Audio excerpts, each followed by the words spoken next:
ஸ்ரீராமரின் பிறப்பால் அயோத்தி முழுவதும் மகிழ்ச்சி பரவியது.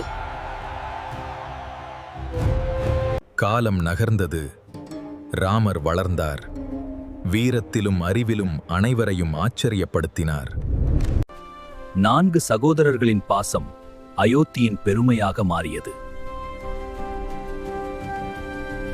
ஒரு நாள் அயோத்தியின் விதியை மாற்றப்போகும் ஒருவர் வந்தார். ராமரை என்னுடன் அனுப்புங்கள். ராமனா? அவர் இன்னும் சிறுவன். விஸ்வாமித்திரரின் யாகத்தை அரக்கர்கள் அழித்துக் கொண்டிருந்தனர். தந்தையே, இது தர்மத்திற்கான போரெனில் நான் செல்ல தயாராக இருக்கிறேன். ஒரு தந்தையின் இதயம் பயத்தில் நடுங்கியது. அந்த பயணம் உலக வரலாற்றையே மாற்றப் போகிறது.